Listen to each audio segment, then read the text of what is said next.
This episode is part of an ongoing story. If you're new here, you might want to start with episode 1.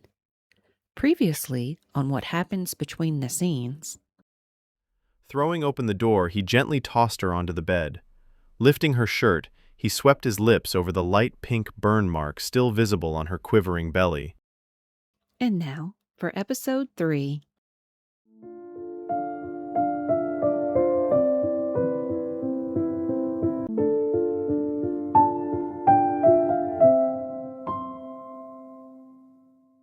Emma stared at the ceiling.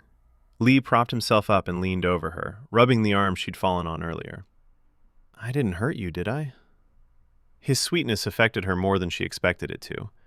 A gentle touch and a soft word had become the only tools necessary to melt her resolve, and apparently all her convictions. "No, but I need a shower," she said. "Me too. Damn, girl." Was that a compliment? "Well, come on then. Don't want to waste the water." She got up without covering herself and held her hand out to him. Lee looked stunned. "You're not going to wrap yourself in the sheets and tell me not to turn the light on?" Enjoying his surprise, she said, "What have I got at this point that you haven't seen?" He smiled at her and took her hand, finally getting up from the bed. "Are you always this comfortable with men?" The question stabbed at her slightly. "How many men do you think I have up here?" she asked. Lee shook his head. "No, I didn't mean that. I'm sorry." As they entered her oversized bathroom, he noticed the stackable washer and dryer on the side. "That's awesome," Lee said. "I have to go to the coin op. You can use mine sometime if you need." Emma hadn't thought twice before making this offer, but afterward she thought it might have sounded too assuming. They stepped into the tub together, and Lee turned on the water. "I like it almost hot," Emma said. "Oh, you like it seriously hot," he teased her. Her face went flush, and she covered her eyes with her hand. "Don't be getting shy on me now," he said. She considered his question about comfort with men. For reasons she could not explain, her confidence came through with Lee in a way she'd never expressed before. Even the way they spoke to one another after a personal encounter amazed her. There was no awkwardness. She trusted him. Emma began the business of washing, finding nothing particularly tantalizing about the process. Men had wanted to take showers with her in the past, but she never understood the fascination. Nothing exciting ever happened. She'd only ever gotten clean in someone else's presence. With this in mind, she assumed that Lee paid no attention to her. When she opened her eyes, her heart skipped a beat. He'd been watching her as though he could take her all over again. She got out before him and put on loose-fitting pajama shorts and a camisole. Needing to strip the bed before she could get in it, she went in search of fresh sheets. Her eyes began succumbing to the relaxation of the warm water. When Lee came out in his towel, he appeared just as exhausted. He moved to the other side of her bed to help her put clean sheets on. "It's late," she said. "You can stay. On the couch, or even here." Emma gestured to the bed. "Couch is facing the wall," he said. He dropped his towel and crawled into bed.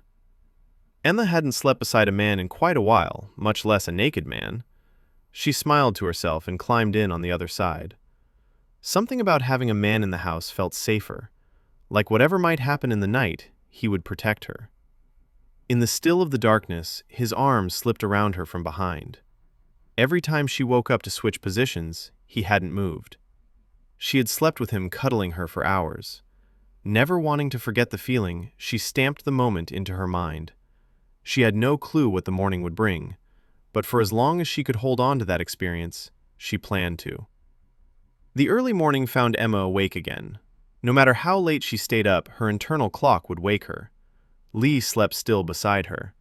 She got up to avoid any awkwardness he might feel when he stirred. In the kitchen, Lee's phone sat abandoned on the counter.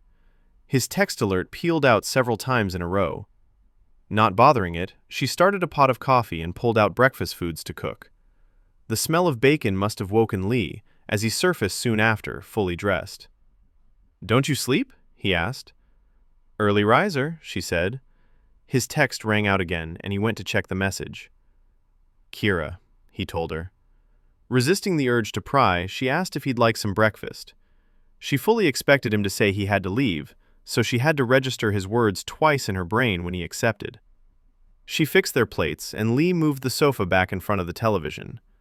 The two of them sat watching the morning news while they ate. "So, what are you doing today?" he asked. "You're looking at it," she said. "Boring, huh?"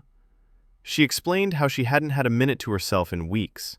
Where most people would take an off day to do something fun, nothing appealed to her more than sitting home binge-watching movies all day.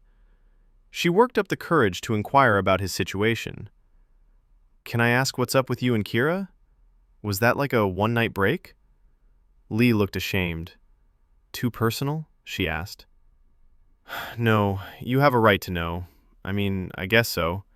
It's happened before, but I always end up going back to her." Sounds like a safety net, Emma said. "What do you mean?" "With Kira, you know what to expect. You might not always like what happens, but you're content with what you're familiar with." She walked to the kitchen to pour more coffee, hiding her disappointment from Lee. At least she finally knew. Any hopes she had that something more would spark from their evening faded. Lee sat quietly for a while. Then he asked, "Why aren't you dating anyone?" "Busy schedule, I guess. That and no one's asked me."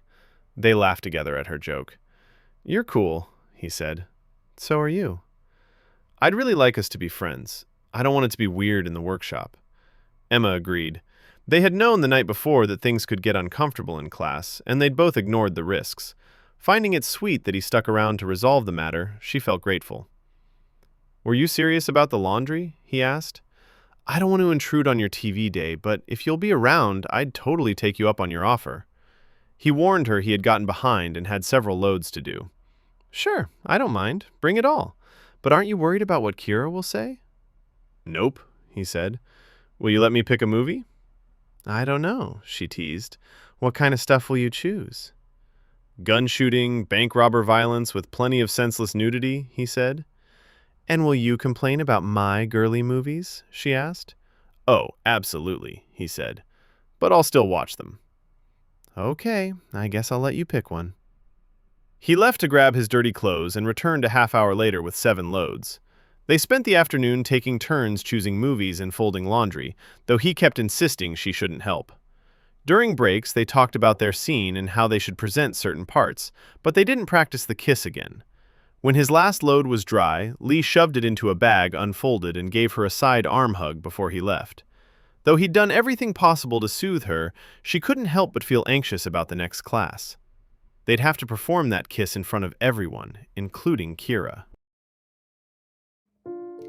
Thanks for listening to What Happens Between the Scenes.